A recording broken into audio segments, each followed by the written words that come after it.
Hi കൂട്ടുകാരെ, എല്ലാവർക്കും മാഷൻ ടീച്ചറിന്റെ മറ്റൊരു പുതിയ ഓൺലൈൻ ക്ലാസ്സിലോട്ട് സ്വാഗതം. മക്കളെ, ഇന്ന് നമ്മൾ ഡിസ്കസ് ചെയ്യുന്നത് 4ാം ക്ലാസ്സിലെ കൂട്ടുകാരുടെ ഫസ്റ്റ് ടൈം എക്സാമിനേഷൻ അഥവാ മക്കളുടെ ഓണ പരീക്ഷയ്ക്ക് യൂസ്ഫുൾ ആവുന്ന ഒരു ക്വസ്റ്റ്യൻ പേപ്പറും അവയ്ക്കുള്ള ഉത്തരങ്ങളുമാണ്. മക്കളെ, നമ്മൾ ഇന്ന് ഡിസ്കസ് ചെയ്യുന്ന സബ്ജക്ട് എന്ന് പറയുന്നത് നമ്മുടെ എൻവയോൺമെന്റ് സയൻസ് ആണ്. മക്കളെ, നമ്മുടെ EVS അഥവാ നമ്മുടെ പരിസര പഠനം എന്ന് പറയുന്ന സബ്ജക്റ്റ് ആണ്. ഇംഗ്ലീഷ് മീഡിയം കൂട്ടുകാർക്ക് EVSും മലയാളം മീഡിയം കൂട്ടുകാർക്ക് പരിസര പഠനം എന്നുള്ള പേരിലാണ് മക്കള് പറഞ്ഞു പഠിച്ചിട്ടുണ്ടായിരിക്കുക അല്ലെ. ഓക്കെ അല്ലേ മക്കളെ? അപ്പൊ വേഗം നമുക്ക് നമ്മുടെ ക്വസ്റ്റ്യൻ പേപ്പറിലോട്ട് പോവാം. നമ്മുടെ EVSുമായി ബന്ധപ്പെടുത്തിയിട്ട് മുന്നേ നമ്മൾ ക്വസ്റ്റ്യൻ പേപ്പേഴ്സ് ഡിസ്കസ് ചെയ്തിട്ടുണ്ട്. അപ്പൊ ആ ക്ലാസ്സുകൾ കാണാത്ത കൂട്ടുകാർ തീർച്ചയായിട്ടും നമ്മുടെ ആപ്പിൽ കയറിയിട്ട് എന്ത് ചെയ്യുക, ക്ലാസ്സുകൾ കാണാനായിട്ട് ശ്രദ്ധിക്കേ. ഓക്കെ മക്കളെ, അപ്പൊ നമുക്ക് ആദ്യത്തെ ക്വസ്റ്റ്യനിലോട്ട് പോവാം അല്ലെ. നോക്കിക്കേ, ഡിഫറെന്റ് ടൈപ്പ് ഓഫ് പ്ലാന്റ്സ്. എന്താണ് മക്കളെ നമ്മുടെ ആക്ടിവിറ്റിയുടെ പേര് വരുന്നത്? Different types of plants. അതായത് മക്കളെ സസ്യങ്ങൾ പലവിധം. എന്താണ്? സസ്യങ്ങൾ പലവിധം. ആദ്യം മിസ് ഇംഗ്ലീഷ് മീഡിയംകാരുടെ ക്വസ്റ്റ്യൻസ് പറയാം, അതിനുശേഷം മലയാളം മീഡിയം പഠിക്കുന്ന കൂട്ടുകാരുടെ ക്വസ്റ്റ്യൻസ് ഡിസ്കസ് ചെയ്യാം കേട്ടോ. ക്വസ്റ്റ്യൻ ഇതാണ് മക്കളെ, നോക്കിക്കേ. Vinu and friends are preparing a magazine on different types of plants. Color the bubble inside the picture based on the habitat. Use red color for xerophytes and blue color for aquatic plants. എന്താ മക്കളെ പറഞ്ഞിട്ടുള്ളത്? വിനുവും അവന്റെ കൂട്ടുകാരും ഇപ്പൊ miss എത്തിയിട്ടുള്ളത് മക്കളെ നിങ്ങൾക്കായിട്ടുള്ള ഓണത്തിന്റെ ഒരു സ്പെഷ്യൽ ഓഫറുമായിട്ടാണ് കേട്ടോ. മറ്റൊന്നുമല്ല മക്കളെ, നമ്മൾ ഓണം പ്രമാണിച്ച് നമ്മുടെ ആപ്പിലുള്ള എല്ലാ ക്ലാസ്സുകളും കൂട്ടുകാർക്ക് വെറും 610 രൂപയ്ക്കാണ് ഇനിയുള്ള ഒരു വർഷക്കാലത്തേക്ക് അവൈലബിൾ ആക്കി തരാനായിട്ട് പോകുന്നത് കേട്ടോ. ഓക്കെ മക്കളെ, അപ്പൊ അഡ്മിഷൻ എടുക്കാൻ താല്പര്യമുള്ള കൂട്ടുകാരുണ്ടെങ്കിൽ വേഗം തന്നെ ദാ ഇവിടെ സ്ക്രീനിൽ കാണുന്ന നമ്പറിലേക്ക് കോൺടാക്ട് ചെയ്യുക കേട്ടോ. ലിമിറ്റഡ് സീറ്റിലേക്ക് മാത്രമാണ് മക്കളെ നമ്മൾ ഈ ഒരു ഓഫർ കൊടുക്കുന്നത്. അപ്പൊ വേഗം തന്നെ എന്ത് ചെയ്യുക, സ്ക്രീനിൽ കാണുന്ന നമ്പറിലേക്ക് കോൺടാക്ട് ചെയ്യുക കേട്ടോ. നമ്മുടെ ആപ്ലിക്കേഷൻ ത്രൂ ആയിരിക്കും കൂട്ടുകാർക്ക് നിങ്ങളുടെ സിലബസ് ബേസ്ഡ് ആയിട്ടുള്ള 1 മുതൽ 7ാം ക്ലാസ് വരെയുള്ള കൂട്ടുകാർക്കായിട്ടുള്ള ട്യൂഷൻ ക്ലാസ്സുകൾ പ്രൊവൈഡ് ചെയ്യുന്നത്. അപ്പൊ വേഗം തന്നെ മക്കളെ മറക്കാതെ ഈ ഒരു നമ്പറിലേക്ക് കോൺടാക്ട് ചെയ്യുക. ഒരിക്കൽ കൂടി ഓർമ്മപ്പെടുത്താണ്, വെറും 610 രൂപയ്ക്കാണ് ഒരു വർഷത്തേക്ക് മക്കൾക്ക് 1 മുതൽ 7ാം ക്ലാസ് വരെയുള്ള നിങ്ങളുടെ സിലബസ് ബേസ്ഡ് ട്യൂഷൻ ക്ലാസ്സുകൾ അവൈലബിൾ ആവാനായിട്ട് പോകുന്നത്. എന്ത് ചെയ്യാണ് മക്കളെ? വ്യത്യസ്ത തരം സസ്യങ്ങളുടെ ചിത്രങ്ങൾ ഒട്ടിച്ച് പതിപ്പ് നിർമ്മിക്കുകയാണ്. എന്താണ് മക്കളെ? വ്യത്യസ്ത തരം ഡിഫറെന്റ് ടൈപ്സ് ഓഫ് പ്ലാന്റ്സിന്റെ പിക്ചേഴ്സ് കളക്ട് ചെയ്തിട്ട് അവർ എന്ത് പ്രിപ്പയർ ചെയ്തുകൊണ്ടിരിക്കുകയാണ് മക്കളെ? ഒരു പതിപ്പ് അല്ലെ, ഒരു മാഗസിൻ പ്രിപ്പയർ ചെയ്തുകൊണ്ടിരിക്കുകയാണ്. ആരാണ് മക്കളെ? വിനുവും അവന്റെ ഫ്രണ്ട്സും അല്ലെ. നോക്കിക്കേ, ഇവ എവിടെ കാണപ്പെടുന്നു എന്നതിനനുസരിച്ച് ചിത്രത്തിനുള്ളിൽ നൽകിയിരിക്കുന്ന വൃത്തത്തിന് നിറം നൽകുക. അതായത് മക്കളെ മരുരൂഹങ്ങൾക്ക്, അതായത് സിറോഫൈറ്റ്സിന് റെഡ് കളറും അതുപോലെ തന്നെ ജലസസ്യങ്ങൾക്ക് അതായത് അക്വാട്ടിക് പ്ലാന്റ്സിന് ബ്ലൂ കളറും നീല നിറവും കൊടുക്കാനാ പറഞ്ഞിട്ടുള്ളത്. സെറ്റ് അല്ല മക്കളെ? എന്താണ് പറഞ്ഞിട്ടുള്ളത്? മരുരൂഹങ്ങൾക്ക് അതായത് സിറോഫൈറ്റ്സിന് റെഡ് കളറും അതുപോലെ തന്നെ അക്വാട്ടിക് പ്ലാന്റ് ജലസസ്യങ്ങൾക്ക് ബ്ലൂ കളറും നീല കളറും കൊടുക്കാനാണ് പറഞ്ഞിട്ടുള്ളത്. സിമ്പിൾ അല്ല മക്കളെ? ആ ഒരു ചിത്രങ്ങൾ നമുക്ക് അവിടെ തന്നിട്ടുണ്ട്, അത് കണ്ടാൽ മക്കൾക്ക് അറിയാൻ പറ്റും ഏതൊക്കെയാണ് അതിൽ മരുരൂഹങ്ങൾ, അതുപോലെ തന്നെ ഏതൊക്കെയാണ് അതിൽ ജലസസ്യങ്ങൾ അല്ലെങ്കിൽ അക്വാട്ടിക് പ്ലാന്റ്സ് എന്നുള്ളത്. ഓക്കെ, അപ്പൊ നമുക്ക് ആദ്യം എന്ത് ചെയ്യാം മക്കളെ? മരുരൂഹങ്ങൾക്ക് നമുക്ക് റെഡ് കളർ കൊടുക്കാം, ചുവപ്പ് നിറമാണ് കൊടുക്കാൻ പറഞ്ഞിട്ടുള്ളത്. അപ്പൊ ഫസ്റ്റ് വൺ ആണോ മക്കളെ? യെസ്. അപ്പൊ ഇതിന് ഇതാ ഇവിടെ തന്നിട്ടുള്ള ഓരോ ചിത്രത്തിന്റെ ഉള്ളിൽ തന്നിട്ടുള്ള ഈ ഒരു സർക്കിളിലാണ് കൊടുക്കാൻ പറഞ്ഞിട്ടുള്ളത്. ദെൻ സെക്കൻഡ് വൺ നോക്കിക്കേ മക്കളെ, അത് നമുക്ക് കണ്ടാലും അറിയില്ല അതെന്താണ്? ഒരു അക്വാട്ടിക് പ്ലാന്റ് ആണ്, ഒരു ജലസസ്യമാണ്. ദെൻ തേർഡ് വൺ നോക്കിക്കേ, അതെന്താണ് മക്കളെ? ഒരു സിറോഫൈറ്റ് ആണ് അല്ലെ, ഒരു മരുരൂഹമാണ്. ദെൻ നെക്സ്റ്റ് വൺ മക്കളെ, അത് നമ്മൾ എല്ലാവരും കാണുന്നതാണ്, ഒരു അക്വാട്ടിക് പ്ലാന്റ് ആണ് അല്ലെ. ദെൻ തേർഡ് വൺ, അടുത്തത് എന്താ മക്കളെ? ഫിഫ്ത് വൺ എന്താണ്? അതും ഒരു മരുരൂഹമാണ്. സെറ്റ് അല്ല മക്കളെ? അങ്ങനെയാണെങ്കിൽ ഇനി നോക്കിക്കേ, ഏതൊക്കെയാണ് അവിടെ തന്നിട്ടുള്ളവയിൽ ജലസസ്യങ്ങൾ ഏതൊക്കെയാണ് മക്കളെ? അക്വാട്ടിക് പ്ലാന്റ്സ് ഏതൊക്കെയാണ്? യെസ്, ഇത് അക്വാട്ടിക് പ്ലാന്റ് ആണ്, ഇത് അക്വാട്ടിക് പ്ലാന്റ് ആണ്. ദെൻ ലാസ്റ്റ് വൺ, ഇതും എന്താണ് മക്കളെ? അക്വാട്ടിക് പ്ലാന്റ് ആണ്. ഓക്കെ, അപ്പൊ ഇതുപോലെയാണ് മക്കളുടെ ചെയ്യാനായിട്ട് പറഞ്ഞിട്ടുള്ളത്. അക്വാട്ടിക് പ്ലാന്റിനെയും അതുപോലെ തന്നെ സിറോഫൈറ്റ്സിനെയും അതായത് മരുരൂഹങ്ങളെയും സെപ്പറേറ്റ് ചെയ്തിട്ട് എന്ത് ചെയ്യാനാണ്? കളർ ചെയ്യാനാണ് പറഞ്ഞിട്ടുള്ളത്. ആദ്യത്തെ ക്വസ്റ്റ്യനിൽ നമുക്ക് കാര്യമായിട്ടൊന്നും തന്നെ എ പാർട്ടിൽ എഴുതാനായിട്ടില്ല അല്ലെ. ഓക്കെ അല്ല മക്കളെ? ഇനി അതിൽ തന്നെ വരുന്ന മറ്റൊരു ക്വസ്റ്റ്യൻ നോക്കിക്കേ. Fishes have a body shape suitable for moving in water. എന്താ മക്കളെ പറഞ്ഞത്? Fishes have a body shape suitable for moving in water. അതായത് മക്കളെ മത്സ്യങ്ങൾക്ക് ജലത്തിലൂടെ സഞ്ചരിക്കുന്നതിന് അനുയോജ്യമായിട്ടുള്ള ശരീരഘടനയുണ്ട്. നമ്മൾ പഠിച്ചതാണല്ലോ മക്കളെ, ഒരു ഫിഷിനെ മക്കൾക്ക് അറിയാലോ. ഓക്കെ, ഈ ഒരു ഷേപ്പിലാണ് എന്തുണ്ടായിരിക്കുക, ഒരു ഫിഷ് ഉണ്ടായിരിക്കുക അല്ലെ. ഓക്കെ, അപ്പൊ എന്താ പറഞ്ഞിട്ടുള്ളത്, മത്സ്യങ്ങൾക്ക്, ഫിഷുകൾക്ക് വെള്ളത്തിലൂടെ മൂവ് ചെയ്യാൻ പറ്റുന്ന രീതിയിലുള്ള സ്യൂട്ടബിൾ ആയിട്ടുള്ള ബോഡി ഷേപ്പ് ആണുള്ളത്. നോക്കിക്കേ, from the term given below select the correct option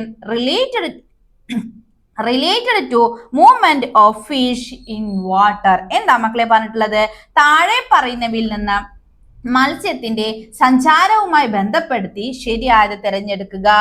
എന്താണ് മക്കളെ, മത്സ്യങ്ങളുടെ സഞ്ചാരവുമായി ബന്ധപ്പെടുത്തിയിട്ടുള്ള ശരിയായിട്ടുള്ള കാര്യങ്ങൾ സെലക്ട് ചെയ്യാനാ പറഞ്ഞിട്ടുള്ളത്. ഫസ്റ്റ് വൺ എന്താണ്, ഷേപ്പ് ഓഫ് ഫിഷ്, അതുപോലെ തന്നെ ടെയിൽ ഫിൻ, അതായത് മക്കളെ മത്സ്യങ്ങളുടെ ആകൃതി, അതുപോലെ തന്നെ അതിന്റെ വാൽച്ചിറക്.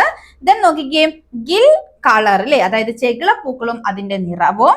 Then sea water, river water അല്ലെ, കടൽ വെള്ളം, പുഴവെള്ളം. അതുപോലെ തന്നെ സ്ലിപ്പറി ബോഡി ഫിൻസ്, എന്താ മക്കളെ, വഴുവഴുപ്പുള്ള ശരീരം, അതുപോലെ തന്നെ അതിന്റെ ചിറകുകളും.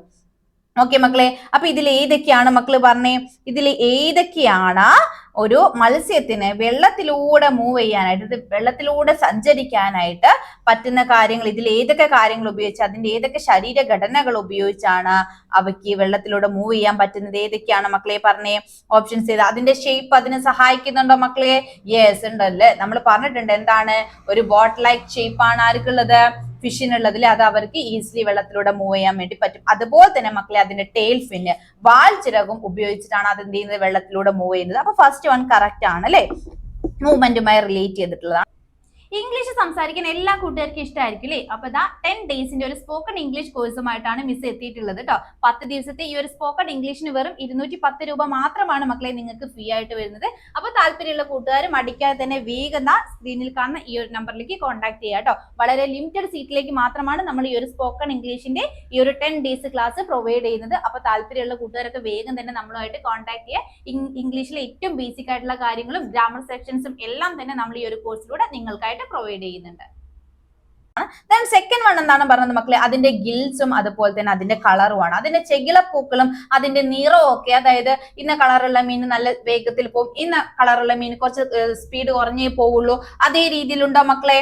ഇല്ല അല്ലെ. അപ്പൊ സെക്കൻഡ് വൺ ഇല്ല. ദെൻ തേർഡ് വൺ നോക്കിക്കേ മക്കള്, സീ വാട്ടർ, റിവർ വാട്ടർ, അതായത് കടൽ വെള്ളം ആയതുകൊണ്ട് അല്ലെങ്കിൽ പുഴവെള്ളം, ഇതൊക്കെ അതിന്റെ മൂവ്മെന്റിനെ ഹെൽപ്പ് ചെയ്യുന്നുണ്ടോ മക്കളെ? അല്ല അല്ലെ. ദെൻ ലാസ്റ്റ് വൺ നോക്കിക്കേ, സ്ലിപ്പറി ബോഡി, ദെൻ ഫിൻസ്, അതായത് മക്കളെ വഴുവഴുപ്പുള്ള ശരീരം, അതുപോലെ തന്നെ അതിന്റെ ചിറകുകളും.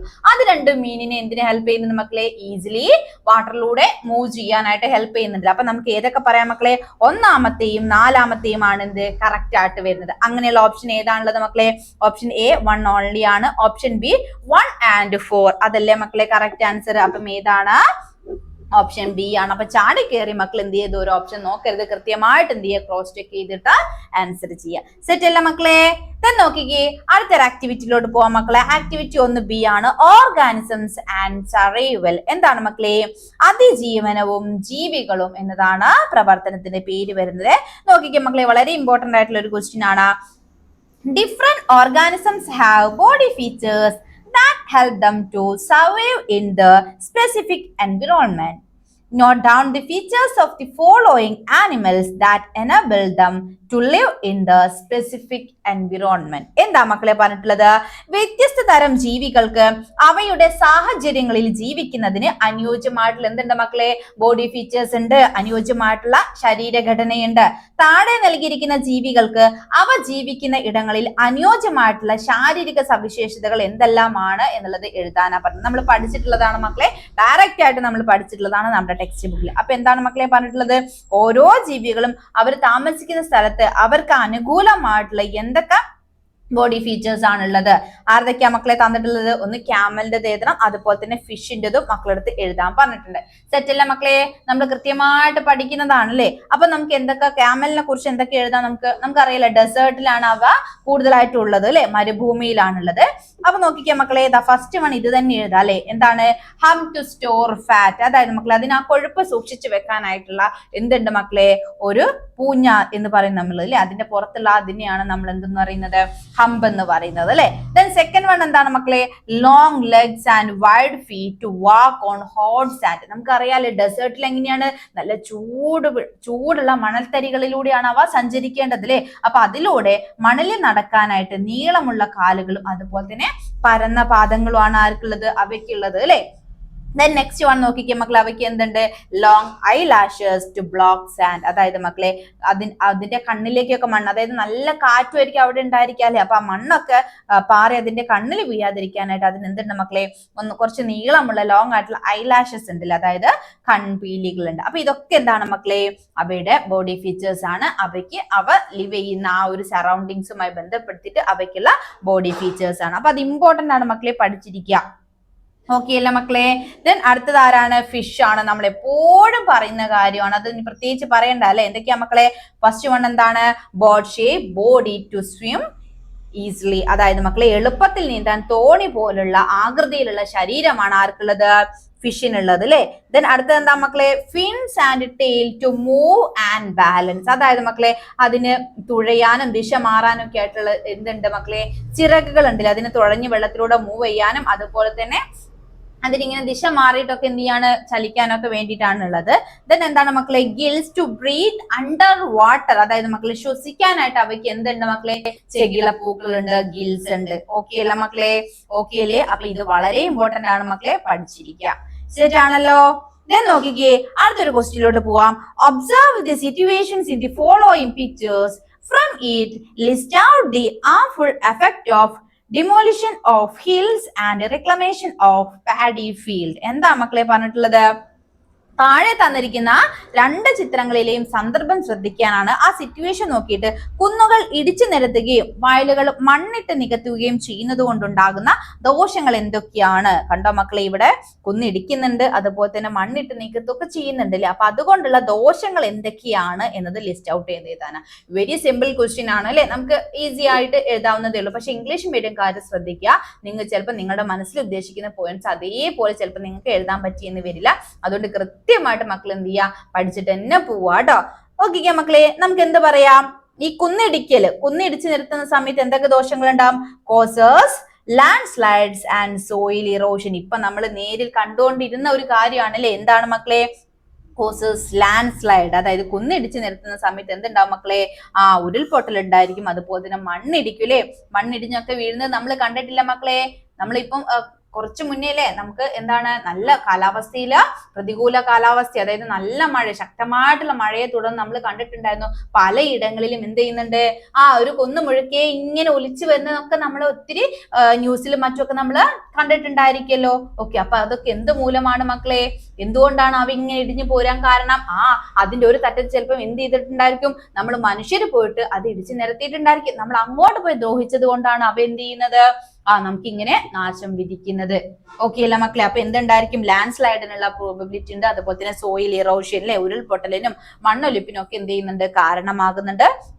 Then destroys animal homes. അതായത് മക്കളെ ജീവികൾക്ക് എന്താവുന്നുണ്ട്, അവരുടെ വാസസ്ഥലം നഷ്ടപ്പെടുന്നുണ്ട് അല്ലെ. നമ്മൾ കുന്നുകളും മറ്റും ഇടിച്ചു നിരത്തുന്ന സമയത്ത് അവിടെ വസിക്കുന്ന ഒത്തിരി ജീവികൾ ഉണ്ടായിരിക്കും അല്ലെ. ഒത്തിരി ബേർഡ്സ് ആയിക്കോട്ടെ, ആനിമൽസ് ആയിക്കോട്ടെ, ചെറിയ ചെറിയ ഇൻസെക്റ്റുകൾ ആയിക്കോട്ടെ, ഒത്തിരി ജീവികൾ ഉണ്ടായിരിക്കും. അപ്പൊ അവർക്കൊക്കെ എന്ത് നഷ്ടമാവുന്നുണ്ട്, ഹാബിറ്റാറ്റ് ലോസ് ആവുന്നുണ്ടല്ലോ, അവരുടെ വാസസ്ഥലം അല്ലെങ്കിൽ അവരുടെ വീട് അവർക്ക് എന്താവുന്നുണ്ട് മക്കളെ, നഷ്ടപ്പെട്ടു പോകുന്നുണ്ട്. ദെൻ എന്താണ്, ഡ്രൈസ് അപ്പ് അണ്ടർഗ്രൗണ്ട് വാട്ടർ. അതായത് ഭൂഗർഭജലം എന്ത് ചെയ്യുന്നുണ്ട് മക്കളെ, വറ്റിപ്പോകുന്നുണ്ട്. ഇതൊക്കെ എന്തുകൊണ്ടുള്ള കാരണമാണ്, നമ്മൾ കുന്നിടിക്കുന്നത് മൂലം ഉണ്ടാകുന്ന പ്രശ്നങ്ങളാണ്. കൂട്ടുകാർക്ക് അറിയാവുന്ന കാര്യങ്ങളാണ്, ജസ്റ്റ് മക്കളൊന്ന് എഴുതി വെക്കുക. ദെൻ അടുത്തത് എന്താണ് മക്കളെ, ഈ വയലുകളൊക്കെ മണ്ണിട്ട് നികത്തുമ്പോഴുള്ള പ്രോബ്ലംസ് എന്തൊക്കെയാണ് മക്കളെ, എന്താണ്, causes flooding in surrounding area. എന്താണ് മക്കളെ, causes flooding in surrounding area. അതായത് മക്കളെ വെള്ളപ്പൊക്കത്തിന് കാരണമാകുന്നു. നമ്മളിപ്പം വയലിലൊക്കെ എന്ത് ചെയ്യാണ്, മണ്ണിട്ട് നികത്താണ്. അപ്പൊ ഒരു കുഞ്ഞതായിട്ടുള്ള ഒരു മഴ പെയ്യുമ്പോഴേക്കും എന്താവും മക്കളെ, എല്ലായിടത്തും വെള്ളം നിറഞ്ഞ്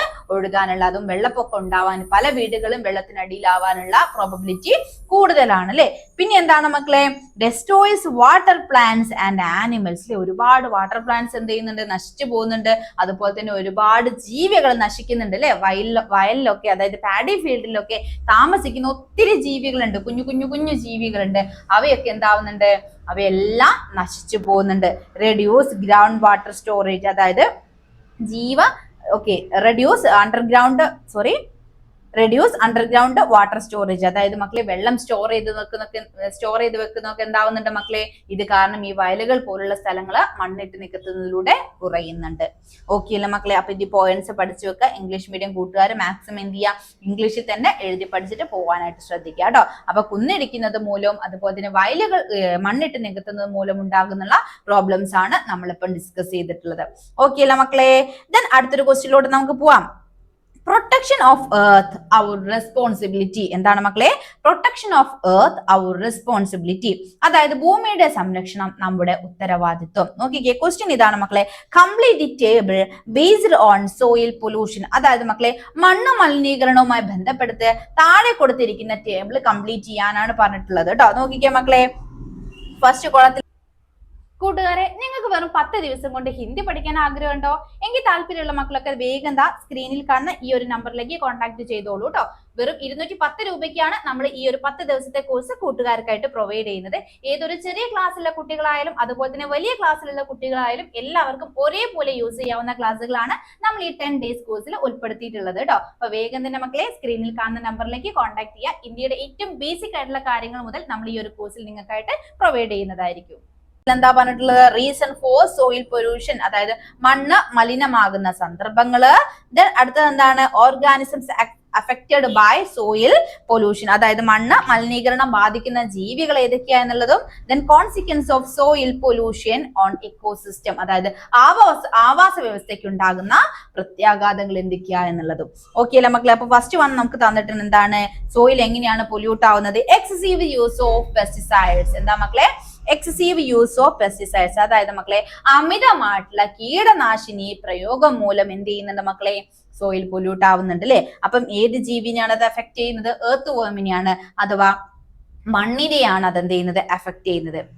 ദെൻ നോക്കിക്കേ മക്കളെ, അത് കാരണം ആവാസ വ്യവസ്ഥയ്ക്ക് ഉണ്ടാകുന്ന പ്രത്യാഘാതങ്ങൾ എന്താണ്? വിവിധ തരം ജീവികൾ എന്ത് ചെയ്യുന്നുണ്ട് മക്കളെ? ഈ അമിതമായിട്ടുള്ള കീടനാശിനികള് കൂടുതൽ പെസ്റ്റിസൈഡ്സ് യൂസ് ചെയ്യുന്നത് മൂലം എന്ത് ചെയ്യുന്നുണ്ട്? ഇല്ലാതാവുന്നുണ്ട്. അതേപോലെ മക്കളുടെ അടുത്ത് ഈ സോയിൽ പൊല്യൂഷന്റെ റീസൺസ്, അത് ഏതൊക്കെ ഓർഗാനിസത്തിനാണ് എഫക്ട് ചെയ്യുന്നതും അതുപോലെ തന്നെ ആവാസ വ്യവസ്ഥയ്ക്ക് അത് ഉണ്ടാക്കുന്ന പ്രത്യാഘാതങ്ങൾ എന്തൊക്കെയാണ് എന്നതാണ് മക്കളുടെ അടുത്ത് ലിസ്റ്റ് ഔട്ട് ചെയ്യാൻ പറഞ്ഞത്. ഓക്കെ അല്ലേ മക്കളെ? നോക്കിക്കേ, ഫസ്റ്റ് വൺ നമ്മൾ പറഞ്ഞു അല്ലെ. ദെൻ സെക്കൻഡ് വൺ നോക്കിക്കേ, പ്ലാസ്റ്റിക് ഡംപിംഗ്. അതായത് മക്കളെ പ്ലാസ്റ്റിക് മാലിന്യങ്ങൾ നമ്മൾ എന്ത് ചെയ്യുന്നുണ്ട്? ഇവിടെ പൊതുസ്ഥലങ്ങളിലെല്ലാം നമ്മൾ വലിച്ചെറിയാറുണ്ട് അല്ലെ. അതുമൂലം അത് ഏത് ഓർഗാനിസത്തിനെയാണ് മക്കളെ? അതുമൂലം എന്താവുന്നുണ്ട്? സോയിൽ പൊല്യൂഷൻ ഉണ്ടാവുന്നുണ്ടല്ലേ, മണ്ണ് മലിനീകരണം ഉണ്ടാകാറുണ്ട്. നമ്മൾ ഈ പ്ലാസ്റ്റിക് കവേഴ്സും പ്ലാസ്റ്റിക് ബോട്ടിൽസും ഒക്കെ നമ്മൾ ഇങ്ങനെ വലിച്ചെറിയുന്നത് മൂലം എന്തുണ്ടാവാറുണ്ട്? സോയിൽ പൊല്യൂഷൻ ഉണ്ടാവാറുണ്ട്. അത് ആരെ എഫക്ട് ചെയ്യും മക്കളെ?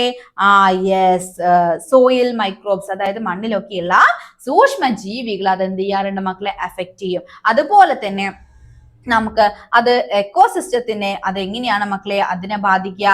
ലോസ് ഓഫ് സോയിൽ ഫെർട്ടിലിറ്റി, അതായത് ഫലഭൂഷ്ഠത എന്ത് ചെയ്യും? മണ്ണിന്റെ ഫലഭൂഷ്ഠത നഷ്ടപ്പെടുന്നുണ്ട്. ഓക്കെ, സോയിൽ ഫെർട്ടിലിറ്റി എന്ത് ചെയ്യും? ലോസ് ആവും.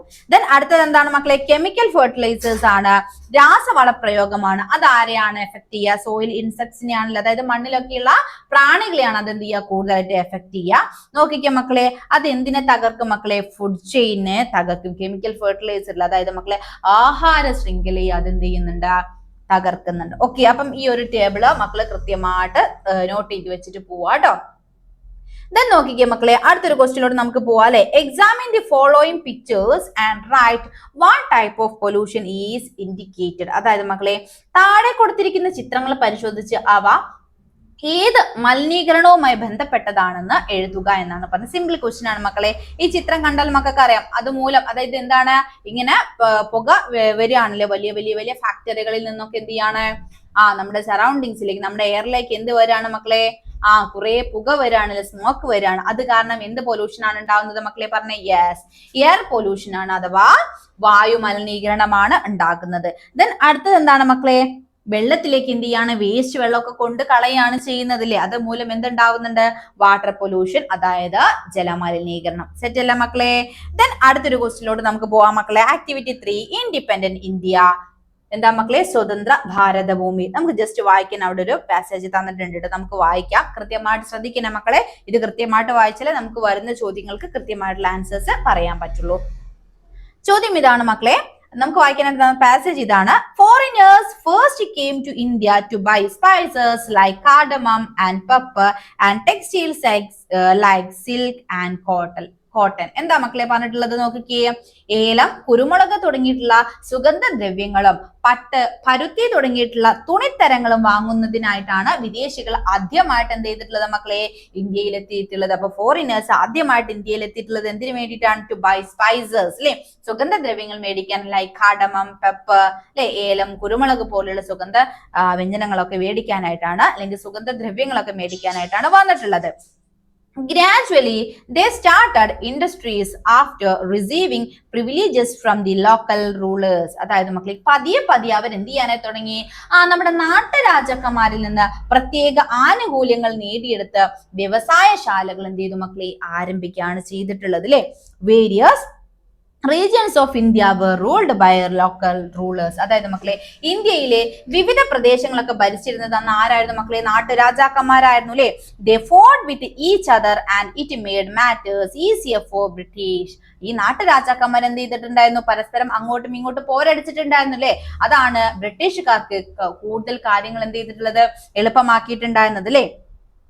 Gradually, agriculture, trade and kings came under the control of foreigners.